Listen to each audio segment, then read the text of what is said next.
Assalamualaikum warahmatullahi wabarakatuh. Perkenalkan, nama saya Irfanda Permaulidiansyah. Pada kesempatan kali ini saya akan memaparkan dan juga mempresentasikan mengenai hasil pekerjaan saya poster infografis dengan mata kuliah perpajakan yang dia boleh Bulustina. Pada kesempatan kali ini saya akan memaparkan topik mengenai adanya bea balik nama kendaraan bermotor, khususnya yang ada di Kota Malang. Sebelum itu, apa sih bea balik nama kendaraan bermotor itu? Jelaskan dalam pasal 1 angka 29 Undang-Undang Hubungan Keuangan Pemerintah Pusat dan Daerah atau HKPD, yang mana BPNKB itu adalah pajak atas penyerahan hak milik kendaraan bermotor sebagai adanya akibat perjanjian dua belah pihak ataupun juga perbuatan sepihak ataupun juga keadaan yang terjadi karena adanya jual beli, tukar menukar, hibah, warisan, ataupun juga pemasukan ke dalam badan usaha. Yang mana seperti kita ketahui, tarif dari BNKB ini sebesar 12,5%. Hal itu diketahui dari adalah Peraturan Gubernur Jawa Timur nomor 46 tahun 2023, yang mana membahas mengenai perhitungan dasar pengenaan pajak kendaraan bermotor dan juga bea balik nama kendaraan bermotor. Pasal 12 bab 3 mengenai ketentuan besaran tarif BPNKB yaitu sebesar 12,5%. Selain itu juga tarif bea balik nama ini yang berlaku adalah 12,5% seperti yang saya bilang tadi.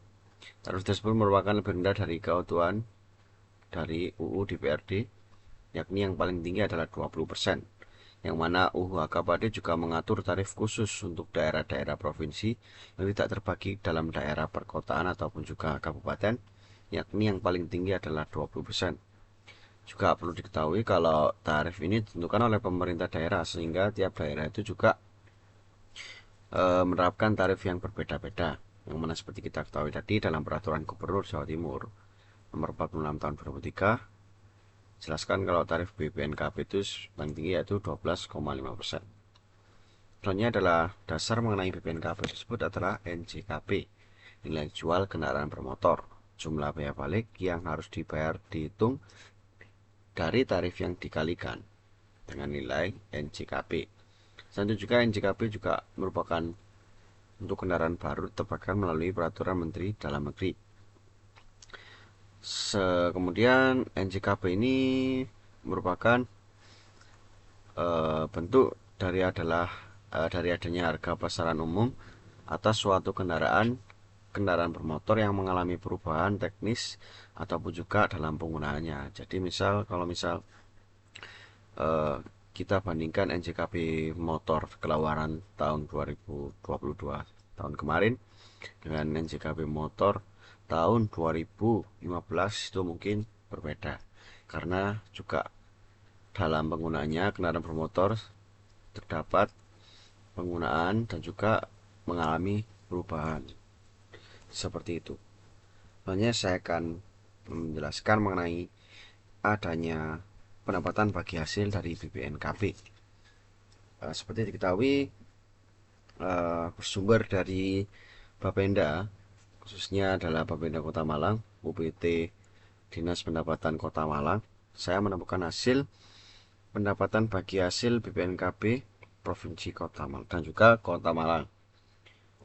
Dengan dalamnya terdapat target dan juga realisasinya. Yang mana di tahun 2022 menargetkan sebesar 16 miliar, namun realisasi dari adanya BPNKB ini sebesar 48 miliar. Wow, dengan persentase yang sangat besar, sebesar 289. Di tahun 2021 juga menargetkan yang sama sebesar 16 miliar. Jangan pungkiri, namun realisasinya itu sebesar 43 miliar. Hal ini merupakan yang mana tahun berikutnya melagi perkembangan sebesar 48 miliar. Sementara di tahun 2020 mengenai target adanya BPNKB sebesar 39 miliar dengan realisasi sebesar hanya 18 miliar. Ya, hal tersebut wajar dikarenakan terdapat wabah COVID-19, terdapat pembatasan pergerakan dari kegiatan masyarakat seperti itu. Lalu saya akan menjelaskan mengenai berapa sih tarif dari BPNKB ini, khususnya di penyiaran pertama. Seperti yang saya bilang tadi, tarif BPNKB itu sebesar 12,5% dalam penyiaran pertama untuk kendaraan bermotor orang pribadi, badan pemerintah, pemerintah daerah provinsi, kabupaten kota, desa, maupun juga aparat kepolisian dan juga TNI. Sedangkan sebesar 10% diperuntukkan untuk kendaraan bermotor listrik, roda 4, ataupun juga yang lebih. Lalu ada tarif BPNKB penyiaran pertama sebesar 0,75% ditujukan untuk kendaraan bermotor, yaitu alat-alat belar dan juga alat-alat besar. Selanjutnya terdapat tarif 15%, cukup besar, untuk kendaraan bermotor roda 2 dan juga roda 3 dengan kapasitas isi silinder 250 cc ataupun juga selebihnya. Lalu juga terdapat tarif BPNKB penyiaran pertama sebesar 12,5% untuk kendaraan bermotor roda 2 dan roda 3 di bawah 250 cc. Selain terakhir untuk BPNKB penyiaran pertama sebesar 2,5% untuk kendaraan bermotor listrik roda 2 maupun juga roda 3. Dalam pelaksanaan juga nanti setelah adanya penyiaran kedua dan juga seterusnya ditetapkan tarif BPNKB itu sebesar 1,1%.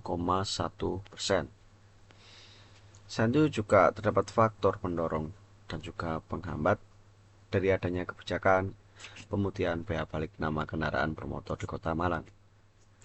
Yang pertama, dapat diketahui bahwa antusiasme warga dalam adanya kebijakan pemutihan ini sangatlah meriah, karena juga adanya kebijakan pemutihan khususnya bea balik nama kendaraan bermotor ini ditiadakannya sanksi dan juga administrasi dari bea balik nama, yang mana menjadi perhatian dari Samsat khususnya di Kota Malang dalam membantu untuk mencapai target yang telah ditentukan.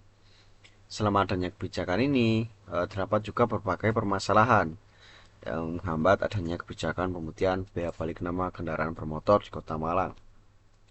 Yang pertama mungkin dapat diketahui adanya minimnya literasi mengenai pengetahuan wajib pajak, yang mana juga diketahui juga sering sekali adanya berkas maupun kelengkapan surat-surat yang mungkin seharusnya dibawa oleh masyarakat dalam pemenuhan persyaratan pendaftaran pemutihan bea balik nama kendaraan bermotor khususnya di Malang itu tidak lengkap, sehingga yang masih kurang. Seperti juga seringkali adanya kwitansi jual beli salah satu sebagai persyaratannya juga. Hal tersebutlah yang menjadi penghambat mengenai adanya pengurusan dan juga pengoptimalan adanya kebijakan pemutihan bea balik nama kendaraan bermotor di Kota Malang. Selain itu juga mungkin juga mekanisme yang masih manual. Namun saya rasa kalau mekanisme sekarang sudah terbantu dengan adanya Samsat keliling, Samsat corner, dan juga payment point, yang mana itu merupakan sebuah inovasi dari khususnya pemerintah Kota Malang sebagai upaya untuk mencegah adanya hambatan dalam proses pelaksanaan kebijakan pemutihan bea balik nama kendaraan bermotor di Kota Malang.